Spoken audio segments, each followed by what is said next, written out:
Cold, barren, harsh.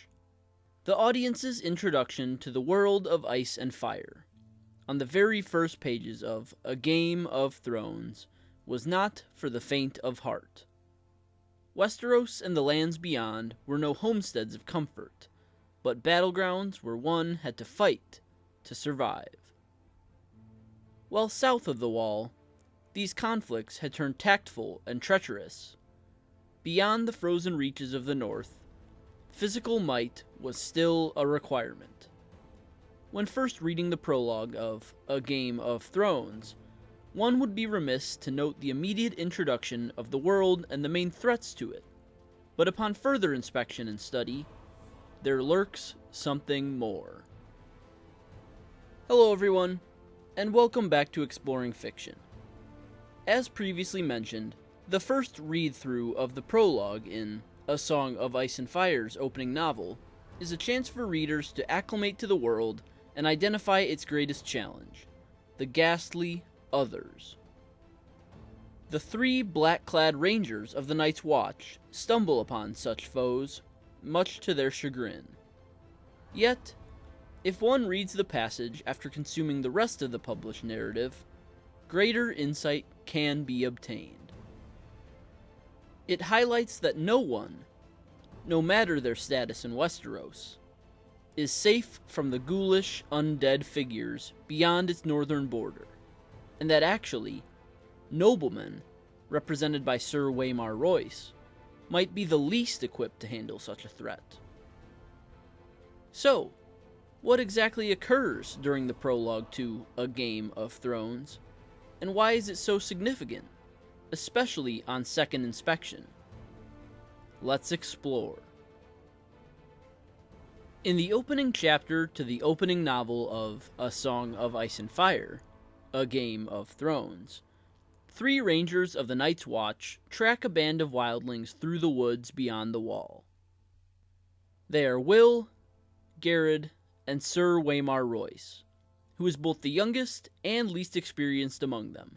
Yet, Waymar commands the party because of his status, and despite the growing fears of Garrett, the most seasoned of the group, he asks Will what he has seen.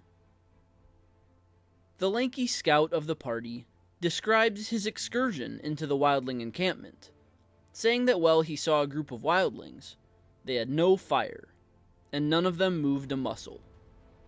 Will believes them dead, but there was no blood to be seen.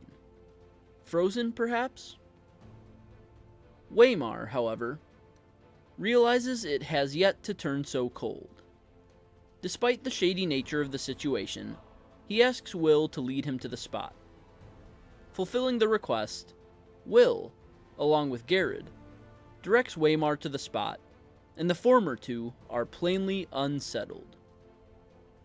Waymar teases his men, and though Garrett is opposed to the brash orders of his new commander, he still obeys every word. Both Waymar and Will move toward the center of the camp, the former far noisier than the latter, once again proving his inexperience. Will resumes his spot perched above the camp, and realizes with a rising tide of dread that the bodies he'd spied not so long ago are now nowhere in sight. Waymar, contrastingly, stands in plain sight and avoids any sort of stealth, as if daring the wildlings to test his merit with the blade at his hip. Tasking Will to climb a tree in an attempt to find a fire, Waymar waits for an answer from his fellow ranger. Yet, something moves in the shadows. The surrounding air has grown shockingly cold, and Will believes he spies white shadows moving between the trees. Waymar evidently sees something too, for he draws his sword and circles in place, like prey enveloped by a pack of predators. Sensing the end is nigh, an other emerges from the shadows, white, tall, silent, and ominous.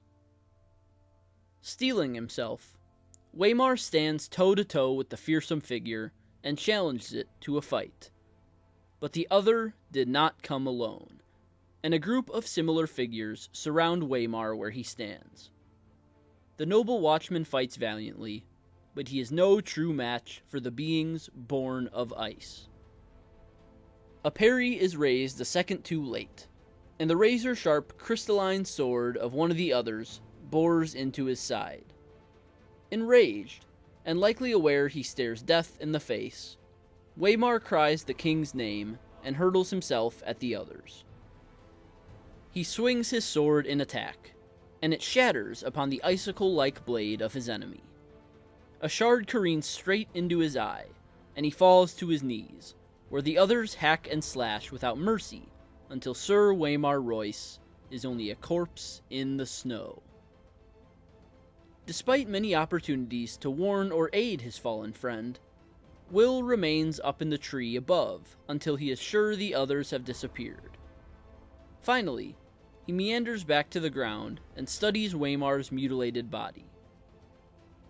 He retrieves the man's sword, intent on bringing it back to Castle Black as evidence of the ordeal. But when he returns to his feet, he finds Waymar standing over him.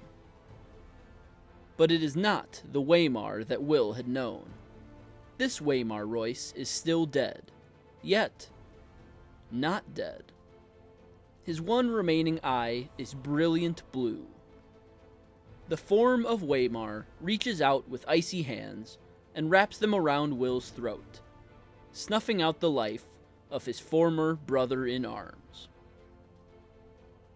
Upon first reading this prologue, the intentions and meaning of the passage are obvious. This introductory chapter serves as our first glimpse into the world of ice and fire.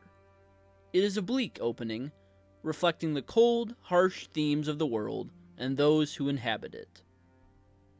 It establishes the overarching threat of the series, the silent, chilling others, who, although have yet to directly impact the narrative in a major way, sit in the periphery as a silent promise of terror and foreboding.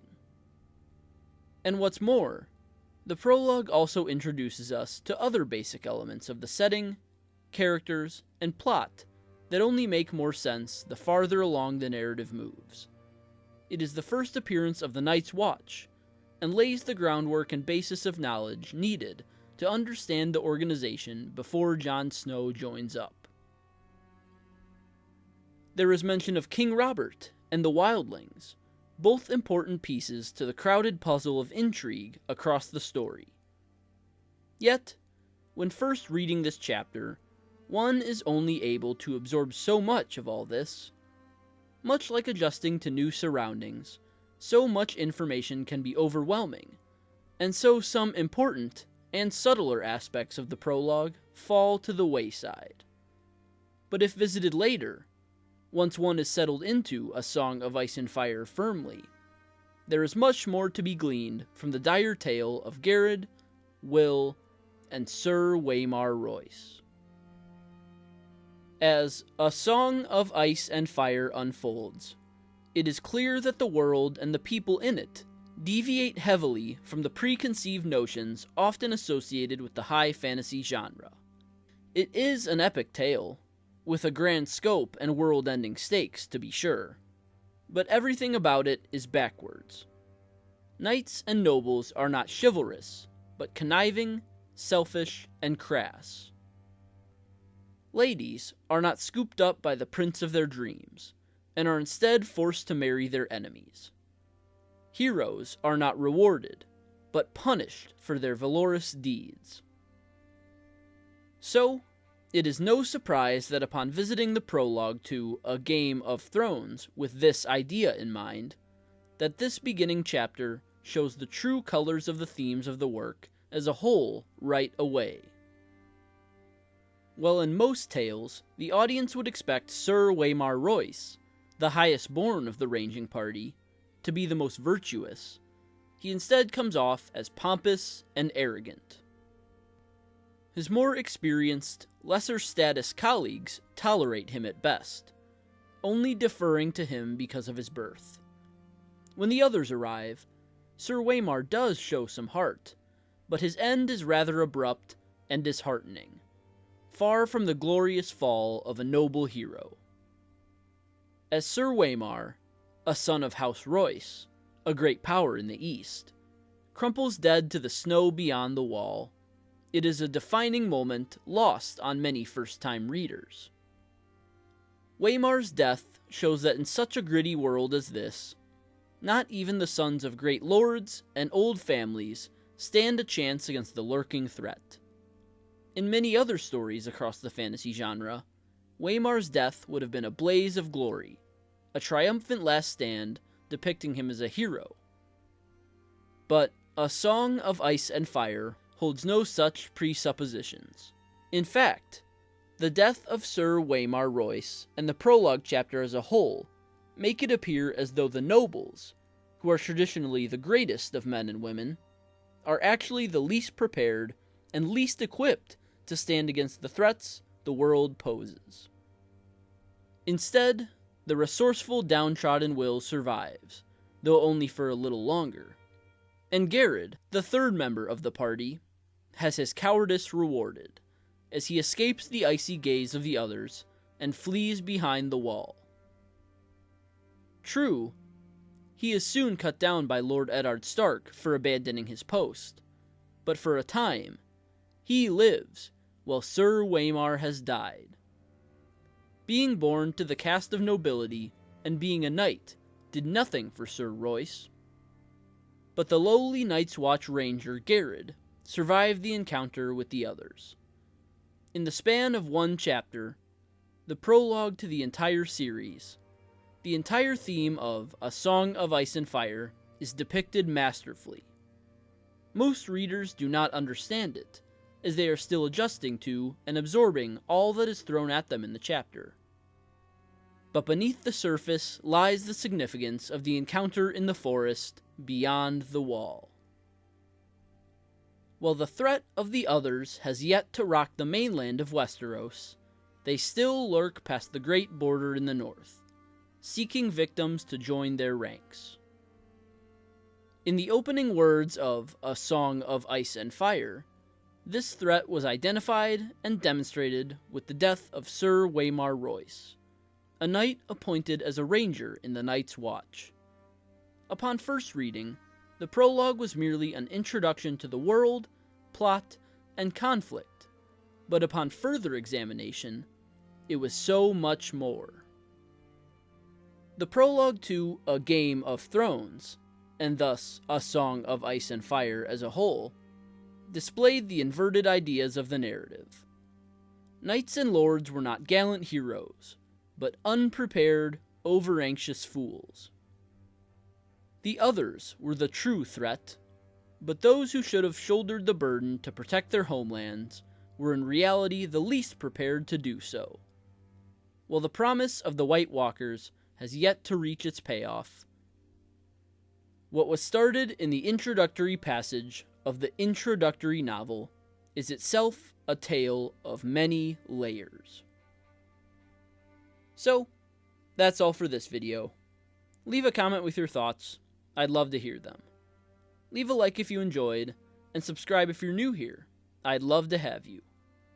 Visit my website, russellawellsauthor.com, for exclusive reviews, fiction, and more. And sign up for my mailing list for free exclusive content. The links for both are in the description below. And, like always, I will see you next time.